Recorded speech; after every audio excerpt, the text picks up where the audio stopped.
ప్రార్థన చేస్తూ ఉండగా దేవుడిచ్చిన కొన్ని తలంపులను ఈ పూట మీ మధ్యలోకి తీసుకొని వచ్చి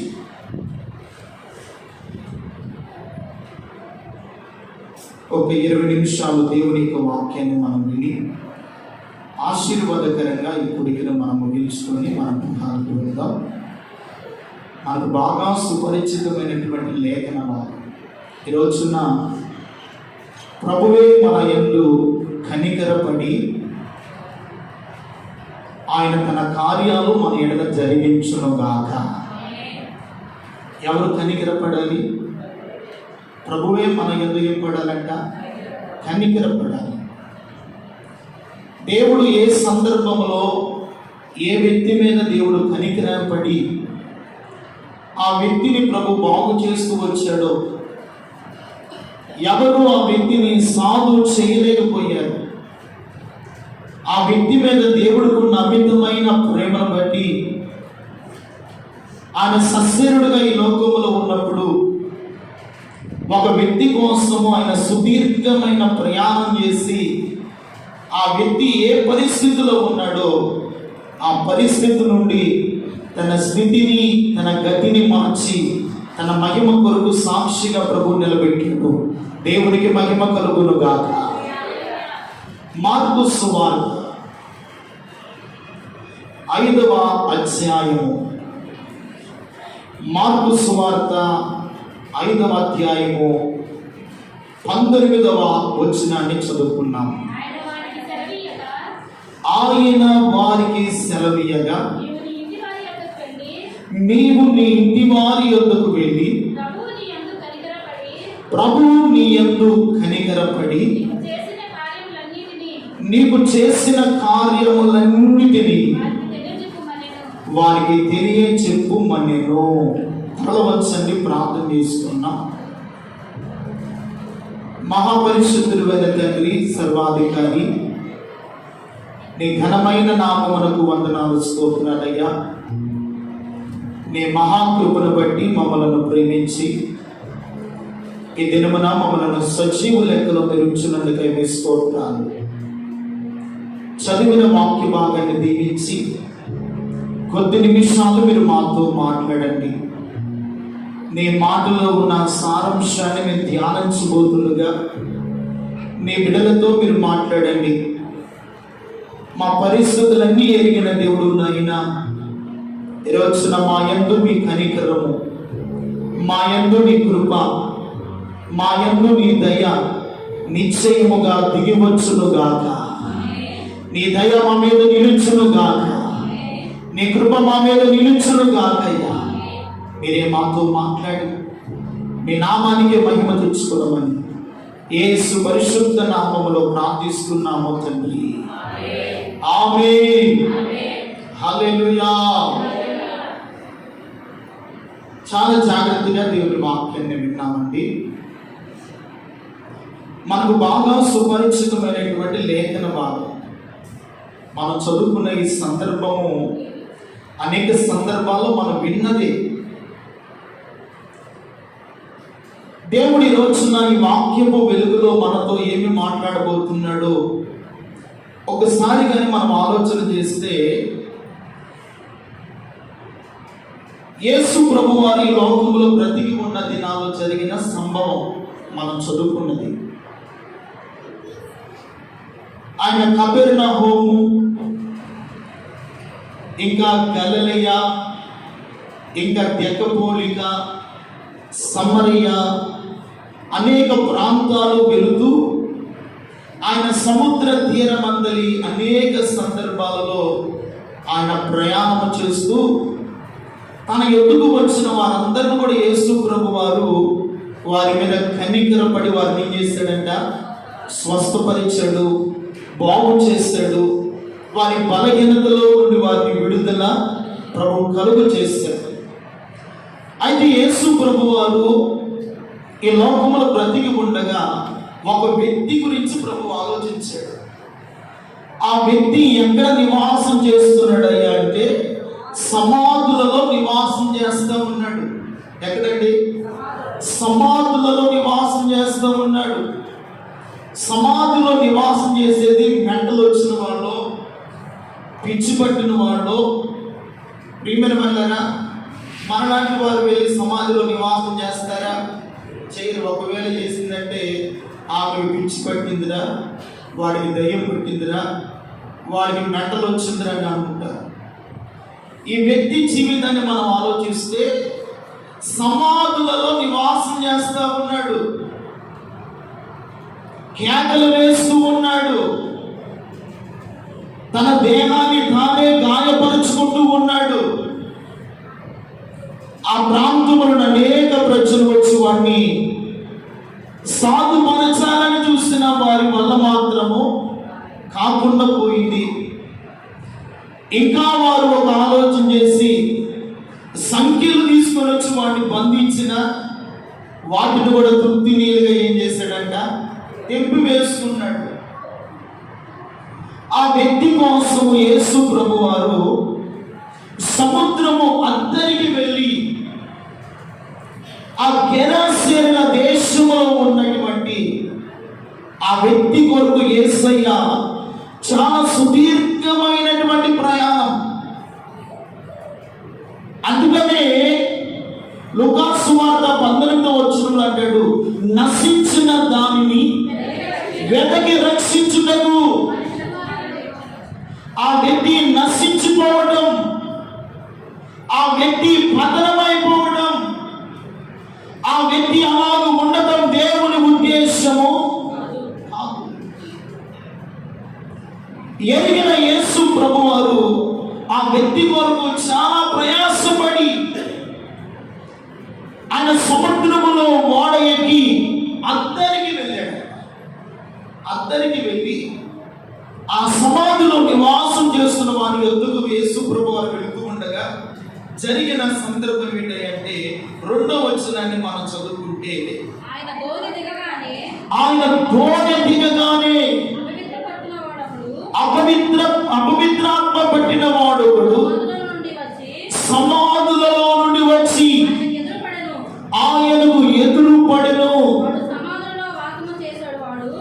వాడు సమాధులలో వాసము చేయవాడు, సంఖ్యలతోనైనను ఎవడునూ వారిని బంధించలేకపోయారు.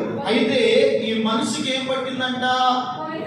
అపవిత్రాత్మ పట్టిన ఒక మనుషుడు సమాధులలో వాసం చేస్తూ ఉన్నాడు. అతని జీవితం ఏమిటి అంటే వేదనకరమైన జీవితంలో ఉన్నాడు, బాధాకరమైన పరిస్థితుల్లో ఉన్నాడు. ఎవడునూ వాడిని సాధుపరచలేకపోతున్నారు, వాడి ఎందుకు ఎవరు రాలేని స్థితి, ఎవడు వాడి వేదనను తొలగించలేని పరిస్థితి. అలాంటి వ్యక్తి కొరకు యేసుక్రీస్తు ప్రభుల వారు వెళ్ళాడు. దేవునికి మహిమ కలుగును గాక. ఒకానొక రోజున నీవు నేను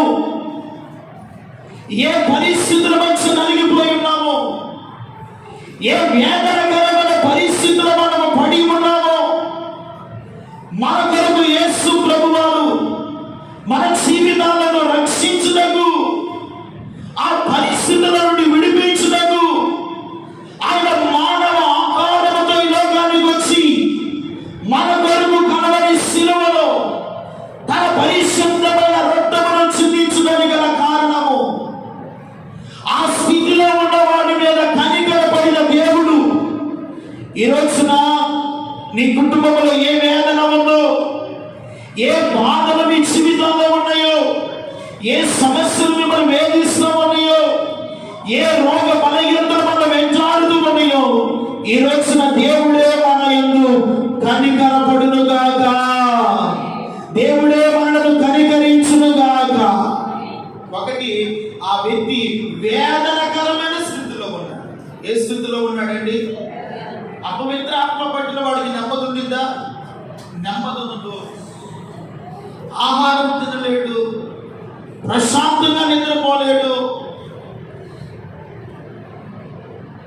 సురక్షితమైన భద్రత వాడు కలిగి ఉండలేడు. కారణం ఏమిటయ్యా? వాడిలో ఉన్నది ఏమిటి? అపవిత్రాత్మ. ఈరోజున అపవిత్ర ఆత్మ ఒక మనుషుని వదిలిపోవాలి అంటే అది దేవుని వలన సాధ్యమవుతుంది, కానీ మానవుని వలన సాధ్యము కాదు. అపవిత్రాత్మ మన కుటుంబాలను, మన బిడ్డలను ఆవరించినప్పుడు కొన్ని సందర్భాలు మనం వేదనకు గురవుతాం, రోగానికి గురవుతాం, కొన్ని సందర్భాలు అనేకమైన పరిస్థితులకు మనం గురవుతాం. ఆ పరిస్థితుల్లో మనము బయటపడాలి అంటే దేవుని పాదాలను మనం ఆశ్రయించి, దేవుని కృపను మనం ఆశ్రయించి, ఆయన వైపు మనం చూడగలిగితే మన యందు దేవుడు కనికరం పడతాడు. దేవునికి మహిమ కలుగునుగాక. ఏం పడతాడని మన యందు? ఆయన కనికరం పడతాడు. అందుకని మనం చదువుకున్నాం కదా, ఆ 19వ వచనాన్ని ఒకసారి చదివితే, ఆయన వారికి సెలవీయగా నీవు నీ ఇంటి వారి యొద్దకు వెళ్ళి ప్రభువు నీ యందు కనికరపడి ఆయన చేసిన కార్యములు. ఏం పడ్డాడంట ఆ వ్యక్తి మీద? ఏం పడ్డాడు?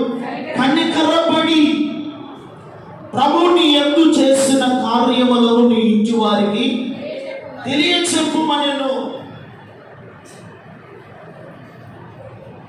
ఒకసారి ఈ వాక్య భాగాన్ని మనము ఆలోచన చేస్తూ ఉంటే, దేవుడు నా మధ్యలో పెట్టినటువంటి కొన్ని ప్రాముఖ్యమైన తలంపులను మనం ఆలోచన చేస్తే, దేవుని బిడ్డలారా, వాడు ఎక్కడ నివాసం చేస్తున్నాడు? ఒకటి, సమాధులలో.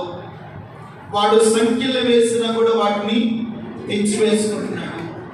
వారిని ఎవరు పరామర్శించేవాడు ఎవడు కూడా లేరు. ఒకటి, అతడు వేదనకరమైన స్థితిలో ఉన్నాడు. ఏ స్థితిలో ఉన్నాడు? తనకు బట్టలు లేవు, తన దేహాన్ని తాను ఏం చేస్తున్నాడు? గాయపరుచుకుంటున్నాడు. ఎవడైనా తన దేహాన్ని గాయపరుచుకుంటాడండి. గాయపరుచుకుంటే వాడికి అపవిత్రాత్మ పట్టింది, వాడికి దెయ్యం పట్టింది, వాడికి మెంటలు వచ్చింది అనుకోవచ్చు. ఎవడు కూడా తన సొంత దేహాన్ని గాయపరుచుకొని పంచుకోడు. అయితే వాడిలో ఉన్నటువంటి అపవిత్రాత్మ వాడి ద్వారా ఏం చేస్తుంది? గాయపరుస్తూ ఉంది, బలహీనపరుస్తూ ఉంది.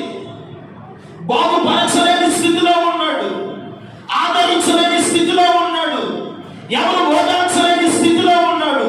వాడి యొద్దకు నజరేయుడైన యేసుక్రీస్తు ప్రభుల వారు వెళ్ళటము జరిగింది. దేవునికి మహిమ కలుగునుగాక. యేసయ్య వెళ్ళిన వెంటనే అపవిత్రాత్మ వాడిలో ఉన్నట్టుంది. మమ్మలను నశింప చేయటము ఇక్కడికి నీవు వచ్చిదివా? అర్థమైపోయింది వాడికి. వస్తున్నవాడు ఎవరంటే సర్వోన్నతుడైన దేవుని కుమారుడు, ఆయన రక్షకుడు, ఆయన విజయశీలి, ఆయన మమ్మలను నశింప చేయగలిగిన వాడు అని అపవిత్రాత్మలు కేకలు వేస్తూ ఉన్నాయి. అందుకని ఒక మాట చదువుకుంటే, మార్కు సువార్త 1వ అధ్యాయంలో 23వ వాక్యాన్ని మనం చదువుకుంటే, ఆ సమయమున వారి సమాజ మందిరములో అపవిత్రాత్మ పట్టిన మనుషుడు ఒకడు ఉండెను. వాడు నజరేయుడైన యేసు, మాతో నీకేమి? మమ్మలను నశింపచేయుటకు వచ్చితివా? నీవెవరవో నాకు తెలియను. నీవు దేవుని పరిశుద్ధుడవు. దేవునికి మహిమ కలుగునుగాక. ఎవరికి అర్థమైపోతుందంట? అపవిత్రాత్మ పట్టిన ఆ దెయ్యానికి కూడా అర్థమైపోతుంది. వస్తున్నవాడు ఎవరు? ఆయన పరిశుద్ధుడైన దేవుడు, ఆయన దేవుని కుమారుడు, ఆయన పరిశుద్ధుడు అని అపవిత్రాత్మ పట్టిన వాడికి ఆ దయ్యానికి కూడా అర్థమవుతుంది. అయితే ఒకటి, అతడు వేదనకరమైన స్థితిలో ఉన్నాడు. రెండవదిగా ఒంటరిగా ఉన్నాడు. ఎట్లా ఉన్నాడు? ఒంటరిగా ఉన్నాడు. ఒకటి వేదనలో ఉన్నాడు, రెండవది ఒంటరిగా ఉన్నాడు, మూడవది ఓదార్చువారు లేక ఒంటరిగా వాడికి ఎవరు లేదంట? ఓదార్చువారు కూడా లేరు. అలాంటి వారి యొద్దకు యేసు ప్రభు వారు వెళ్ళు. ఈరోజున దేవుని మందిరానికి వచ్చిన దేవుని బిడ్డారా, నీకున్న కుటుంబ పరిస్థితులు బట్టి ఒకటి వేదనలో నువ్వు ఉన్నావా? రెండవదిగా ఒంటరిగా ఉండి నీవే ఆలోచించుకుంటూ, నీకున్నటువంటి బలహీనతను బట్టి నీవే మానసికమైన వేదనకు గురవుతూ, ఒకవేళ బలహీనురాలుగా ఉంటున్నావా? ఒకవేళ బలహీనుడుగా ఉంటున్నావా? ఒకవేళ కుటుంబంలో శాంతి లేకుండా ఉన్నావా? సమాధానం లేని పరిస్థితులు నీలో ఉన్నాయా? ఎవరు నన్ను ఓదార్చువారు లేరని దిగులు చెందిన స్థితిలో ఉన్నావా? ఈరోజున ఆ సమాధులలో వాసం చేస్తున్న వాడి మీద కనికరపడిన యేసు ఈరోజున ఆయన మందిర ఆవరణములో ఉన్న నీ మీద, ఆయన పాద సముఖములో ఉన్న నీ మీద నా దేవుడు నిశ్చయముగా కనికరపడి నీ వేదన దేవుడు తొలగించునుగాక. నీ మీద కనికరపడి నీకున్న ఒంటరి జీవితములో, ఆ దుఃఖములో, ఆ సమస్యలలో ప్రభు నిన్ను బయటికి తీసుకొని వచ్చి ప్రభు సంపూర్ణమైనటువంటి కాపుదల నీకు దయచేయునుగాక. ఆయన నీకు ఓదార్పును, నెమ్మదిని దేవుని సన్నిధిలో నువ్వు పొందుకుందువుగాక. ఆయన సన్నిధిలోనే నెమ్మది, ఆయన సముఖములోనే ఓదార్పు, ఆయన సన్నిధిలోనే మనకు ఆశీర్వాదము. ఆలోచిస్తే దేవుని బిడ్డలారా, ఇతని జీవితంలో ఒకటి వేదనలో ఉన్నాడు, రెండోది ఒంటరిగా ఉన్నాడు, మూడోది ఓదార్చువాడు ఎవడు కూడా లేడు. కొన్ని సందర్భాల్లో మనము కూడా కుటుంబ పరిస్థితులు బాగలేదని ఒంటరిగా ఉండి రాత్రి నిద్ర పట్టక, కుటుంబంలో ఉన్న వేదన బట్టి, కుటుంబంలో ఉన్న బాధను బట్టి ఒంటరిగా నిద్ర పట్టక ఆలోచించే పరిస్థితులు మన జీవితాల్లో లేవా? మన కుటుంబాన్ని బట్టి మనము నిరుత్సాహం చెందే పరిస్థితులు మన జీవితాల్లో లేవా? ఈరోజున్న దేవుని బిడ్డారా, నీకున్న స్థితి ఎటువంటిదైనా, నీకున్న బలహీనతలు ఎటువంటివైనా, ఈరోజున నీకున్న వేదన ఎటువంటిదైనా దేవుని పాదాలను సమీపించగలిగితే, దేవుని కృపలను ఆశ్రయించగలిగితే, దేవుని వైపు చూసి నువ్వు మొరపెట్టగలిగితే, నీకున్నటువంటి వేదన ఏదైనా, నీకున్న సమస్యలు ఎటువంటి అయినా, నీకున్న బాధలు ఎటువంటివైనా దేవుడు వాటన్నింటిలో నుండి నిన్ను బయటకు తప్పకుండా ప్రభు తీసుకొని వస్తాడు. దేవుని స్తోత్రం కలుగునుగాక. ఈరోజున ఏమీ లేదని బాధపడనక్కర్లేదు, ఆరోగ్యము సరిగా లేదని మనం దిగులు చెందనక్కర్లేదు. ఈ దేహంలో ఉన్నంత కాలము ఏదో ఒక బలహీనతలు, సమస్యలు మన వెంటాడుతూనే ఉంటాయి. కానీ మనము వాటి వైపు చూడకుండా మన సృష్టికర్త అయిన దేవుని వైపు మనం చూడాలి. దేవునికి స్తోత్రం కలుగునుగాక.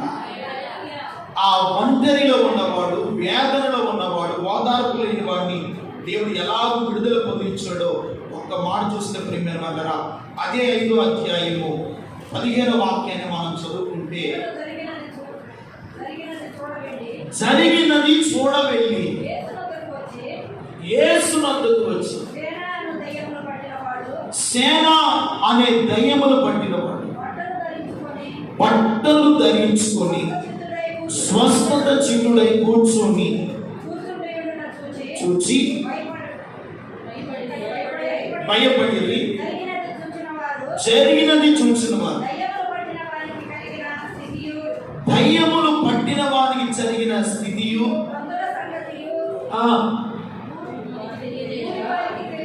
ఊరి వారికి ఏం చేస్తారంట? తెలియజేస్తారు. తల్ల వెత్తి నా వైపు చూడు. ఏం జరిగిందంట? యేసు ప్రభు వారు వాడి దగ్గరికి వెళ్ళాడు, అపవిత్రాత్మను గద్దించాడు. ఏ దెయ్యం వాడు పట్టింది? సేన. అంటే సేన అంటే 2000 దయ్యములు పట్టింది. ఒకటి కాదు, రెండు కాదు. ఒక దయ్యం పడితేనే విడిపించబడటం చాలా అసాధ్యం. అలాంటిదే వాడికి ఎన్ని వేల దయ్యాలంట? 2000 దయ్యాలు. అలాంటి దయ్యాలు పట్టిన వాడు నెమ్మది ఏముంటుందండి? వ్యాధంలో ఉండకుండా, తన దేహాన్ని గాయపరచుకోకుండా, తన దేహమును చంపుకోకుండా ఆ అపవిత్రాత్మను వాటి ఏం చేస్తున్నాయి అంటే అశాంతికి, అసమాధాన స్థితికి వాటిని బాగా వ్యాధుల్లోకి తీసుకుని వెళ్ళింది. అయితే యేసు ప్రభు వారు వారి వద్దకు వెళ్ళినప్పుడు వాటిని గద్దించగా వాడు ఏం పొందాడంట? స్వస్థత చిత్తుడై బట్టలు ధరించిన వాడే. దేవుని స్తోత్రం కలుగునుగా. అంటే యేసు ప్రభువారు వెళ్ళడం వలన, యేసు ప్రభువారు ఆ వ్యక్తి మీద కనికరం పడటం వలన వాడి యొక్క జీవితంలో ఉన్నటువంటి ఆ వేదనకరమైన పరిస్థితులన్నీ కూడా తొలగిపోయి దేవుని స్తోత్రం కలుగునుగా.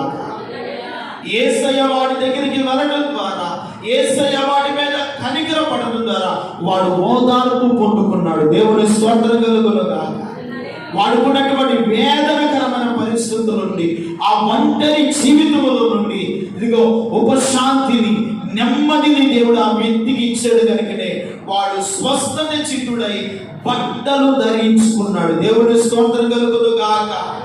అంటే యేసు ప్రభువారు వాడిని బాగు చేసిన వెంటనే బట్టలు ధరించుకునడం అనగా రక్షణతో నింపబడ్డాడు. దేవుని స్తోత్రం కలుగునుగాక. దేనితో నింపబడ్డాడు? రక్షణతో నింపబడ్డాడు. బట్టలు ధరించుకున్నాడు. తన స్వభావం మార్చబడింది. దేవుని పాదాలను ఆశ్రయిస్తూ ఉన్నాడు. దేవుని స్తోత్రం కలుగునుగాక. మన జీవితాల్లో కూడా కొన్ని సందర్భాల్లో ఏ బలహీనత మనల్ని వేధిస్తున్నాయో ఆ బలహీనత సమయంలో ప్రభువే మన ఎదురుకు వచ్చి, ప్రభువే మనల్ని పరామర్శించి, ప్రభువే మనల్ని ఓదార్చి, ప్రభువే మనల్ని ధైర్యపరిచినప్పుడు మనకున్న పరిస్థితులన్నింటిలో నుండి నెమ్మది దొరుకునుగాక, సమాధానము దొరుకునుగాక, శాంతి దొరుకునుగాక. అందుకని యేసు ప్రభువారు అంటాడు, ప్రయాసపడుతున్న వారులారా నా యొద్దకు రండి అని అంటాడు. ఈరోజు ఎన్నో ప్రయాసలు మనకున్నాయి. కుటుంబానికి వచ్చిన ప్రయాస, ఉద్యోగాలకు వచ్చిన ప్రయాసలు, కుటుంబ భారం కలిగినటువంటి ప్రయాసలు మన జీవితాల్లో ఎన్నో ఉన్నాయి. వాటితో పాటు రోగమును అనుభవిస్తున్నటువంటి పరిస్థితులు, ప్రయాసలు కూడా మన జీవితాల్లో లేకుండా పోలేదు. ఆయనను దేవుడు వాటి యందును ఆయన పాదాలు కానీ మనం ఆశ్రయిస్తానంట వాడు స్వస్థత చిత్తుడై యేసయ్య పాదాల దగ్గరంట బట్టలు ధరించిన వాడై కూర్చున్నాడు. దేవుని స్తోత్రం కలుగునుగాక. ఏం ధరించిన వాడై? బట్టలు ధరించిన వాడై కూర్చున్నాడు. అంటే వాడి స్వభావం అంతా కూడా మార్చబడి యేసయ్య వెలుగైన దేవుడు వాడి నుండి రావడం వల్ల వాడికి మంచి ఆలోచన, మంచి జ్ఞానాన్ని, మంచి తెలివిని, మంచి వివేకాన్ని దేవుడు ఇచ్చిన వలన వాడు యేసు ప్రభువారి ఎదుట బట్టలు ధరించిన వాడై, రక్షణ పొందిన వాడై ఆయన పాదాల యొద్ద కూర్చొని రెండవదిగా అన్నాడు, యేసు ప్రభువా నేను నీతో కూడా వస్తానయ్యా అని అంటున్నాడు. దేవుడి స్తోత్రం కలుగునుగాక. ఏమన్నాడండి? నేను నీతో కూడా వస్తాను. ప్రభు అన్నాడు, నీవు నా యొద్దకు నాతో కూడా రావద్దు. 18వ వాక్యాన్ని చదవండి. ఆయన ధోని ఎక్కిన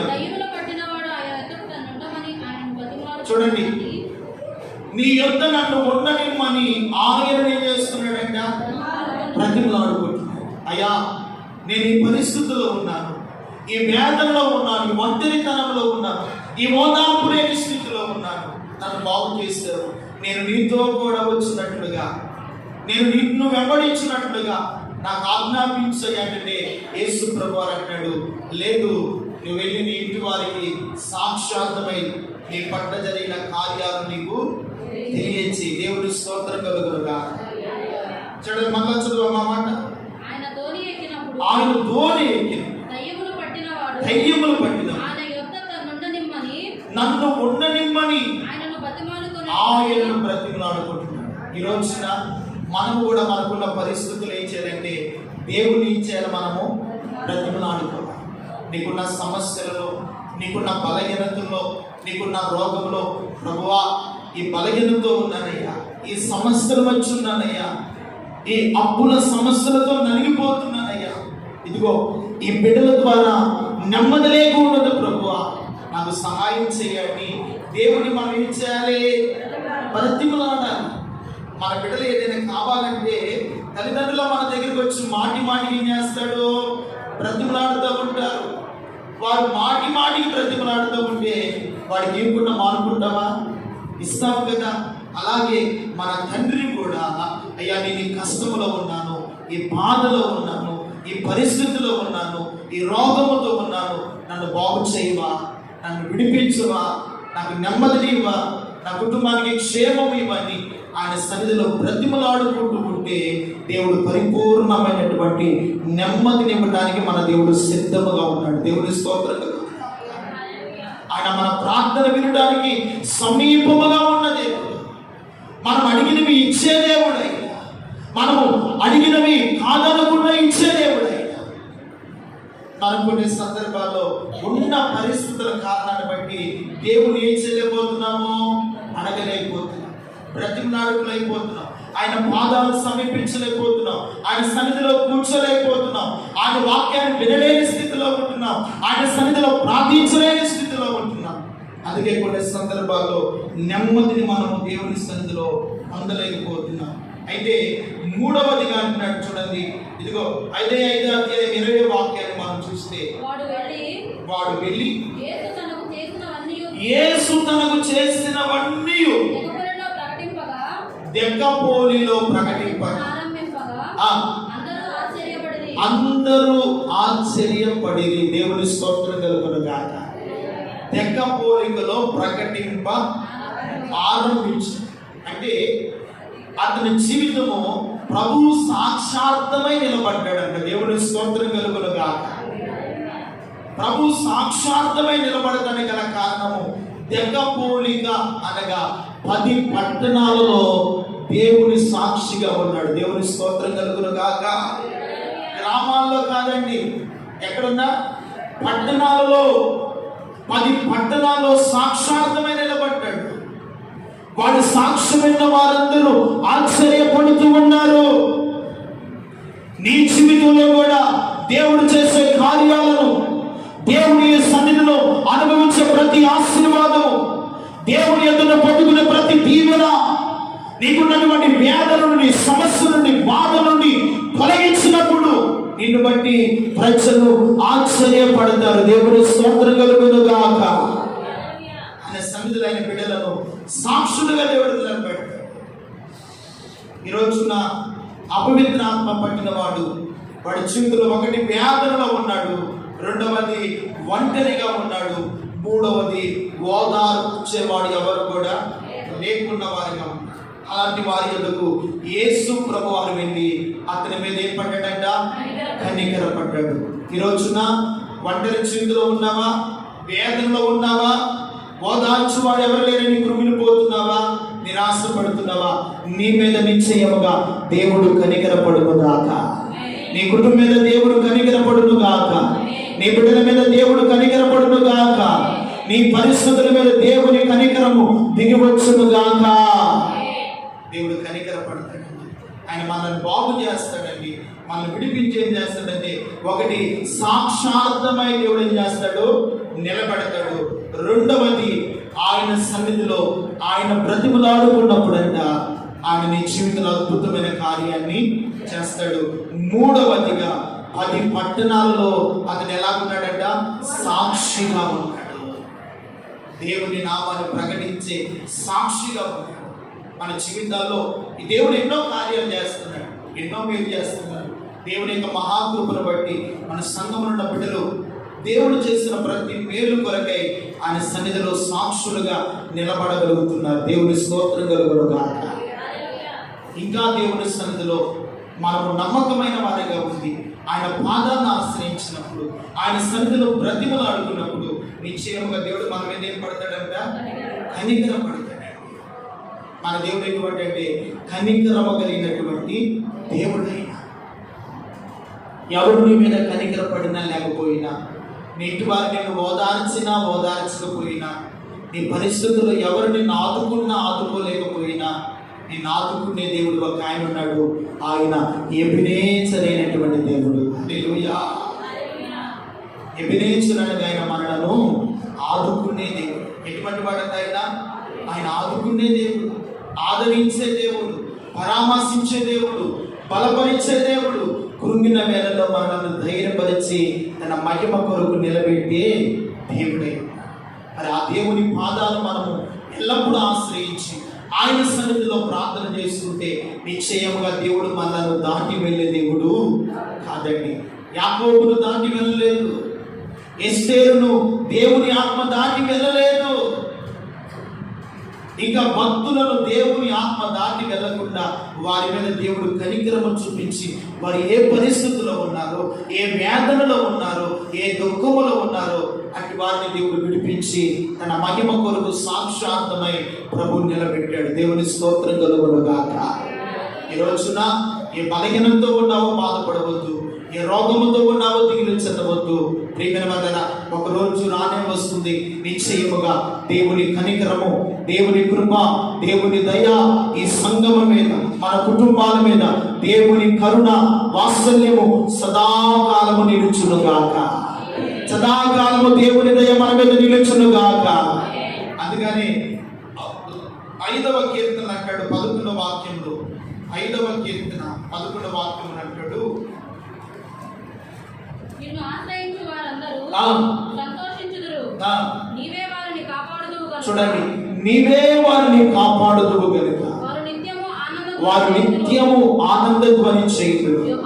యెహోవా నీతిమంతులను ఆశీర్వదించువాడు నీవే. కేడముతో కప్పినట్లు ఆయన వారిని దయతో కప్పునుగాక. దేవుని స్తోత్రం కలుగునుగాక. కేడముతో కప్పినట్లుగా ఆయన మనలను దేనితో కప్పుతాడంట? తన దయతో దేవుడు కప్పుతాడు. దేవుని దయ మన మీద ఉంటే, ప్రియమైన వారలారా, దేవుని కనికరం మన మీద ఉంటే అపవిత్రాత్మలైన, సాతాను శోధనలైన, రోగ రుగ్మతులైన, వ్యాధి బలహీనతలైన, వేదనకరమైన పరిస్థితులైన, ఒంటరి జీవితమైన, ఓదార్పు లేని జీవితమైన ప్రభు మన మీద కనికరపడితే మన పరిస్థితులన్నీ ప్రభువు మార్చగలిగిన దేవుడు. హల్లెలూయా. ఆ 2000 దయ్యములు పట్టిన వాడి స్థితిని మార్చిన వాడు మన స్థితిని మార్చలేడా? మన కుటుంబ పరిస్థితులు మార్చలేడా? మన బలహీనతలను ప్రభు బాగు చేయలేడా? నీ కుటుంబాన్ని ప్రభు ఆదుకోలేడా? నీ బిడ్డలకు తగిన ఉన్నతమైన స్థితిని దేవుడు ఇవ్వలేడా? నీకున్నటువంటి బలహీనతలు ప్రభు స్వస్థపరచలేడా? ఆ దేవుని వైపు చూస్తూ ఆయన కనికరాన్ని పొందుకున్నట్లుగా, ఆయన దయ మన మీద నిలుచున్నట్లుగా, ఆయన కృప మనలను వెంటాడినట్లుగా, ఆయన సన్నిధిలో నిత్యము ఆయన బ్రతిమలాడుకునే అనుభవంలోనికి పరిశుద్ధాత్మ దేవుడు నడిపించినట్లుగా, దేవుని దయచేత మనము కప్పబడినట్లుగా, ఆయన సాక్షాత్మై సదాకాలమైన సన్నిధిలో నివసించినట్లుగా దేవుని కృప మనకు నిత్యము తోడై ఉండి తన మహిమ కొరకై ఆయన సన్నిధిలో మనందరినీ సాక్షాత్మై దేవుని ఆత్మ నిలబెట్టునుగాక. దేవుని ఆత్మ బలపరచునుగాక. ఇదిగో, ఏ సమాధానం లేకుండా దేవుని మందిరంలోకి వచ్చావో దేవుని సమాధానాన్ని పొందుకోబోతున్నావు, దేవుని నెమ్మదిని అనుభవించబోతున్నావు, దేవుని ఓదార్పును పొందుకోబోతున్నావు. దేవుని కనికరముతో నింపబడి ఈ స్థలం నుండి పరిశుద్ధాత్మ దేవుడు పంపించబోతున్నాడు. చప్పట్లు కొడుతూ దేవునికి మహిమ కలుగునుగాక. కనికరముతో దేవుడు నడిపించబోతున్నాడు, దయతో నేను ఆదుకోబోతున్నాడు అని భయపడబోతు దేవుడు. కొన్ని సందర్భాల్లో మనకి ఎదురయ్యే బలహీనత వల్ల ఏమిటి పరిస్థితులు, ఏమిటి కష్టం, ఏమిటి రోగం అని మనలో మనము కూగిలిపోతాం, మనలో మనము వేదన పడతాం. అయినా ఒక వైపున దేవుడు అంటాడు, నా కుమారుడా, నా కుమార్తె, నేను నీకు ఉండలేదా? నేను నీ పక్షమున ఉండలేదా? నేను నీతో ఉండలేదా? నేను నీతో ఉంటానని వాగ్దానం ఇచ్చాను కదా. దిగులు పడవద్దు కదా, భయపడవద్దు కదా అని దేవుని ఆత్మ మన అనేక సందర్భాలు ఏం చేస్తుందంటే మనల్ని ధైర్యపరుస్తూ ఉంటుంది. దేవుని స్తోత్రం కలుగునుగాక. ఒకవైపున బాధ, ఒకవైపున దేవుని ఆత్మ మనల్ని ఏం చేస్తుంది అంటే ధైర్యపరుస్తాం. ఈరోజున ఏ బలహీనతున్నా మనం బాధపడనక్కర్లేదు. బ్రతికితే ప్రభు కొరకు బ్రతుకుతాం, చావైతే ప్రభు కొరకు జీవించగలుగుతాం. దేవుని స్తోత్రం కలుగునుగాక. లోకంలో ఏది శాశ్వతమైనది కాదు. ప్రభు రాజ్యము శాశ్వతమైనది, ప్రభుతో ఉండే భాగ్యము శాశ్వతమైనది. ప్రభు త్వరగా రాబోతున్నాడు. ఆయన వచ్చేలోపే ఆయన దయతో, ఆయన కనికరముతో, ఆయన ఆత్మతో సంగముగా మనం నింపబడి ఆయన మహిమ ఎదుట సాక్షులుగా నిలబడే కృప దేవుడు మనందరికీ దయచేయునుగాక. ఆమేన్. అట్టి కృప పరిశుద్ధాత్మ దేవుడు దయచేసి ఈ దినమున ఈ మాటల చేత ప్రభు మనల్ని ఆదరించి నడిపించి తన మహిమ కొరకు నిలబెట్టునుగాక. ఆమేన్. తల వంచండి, ప్రార్థన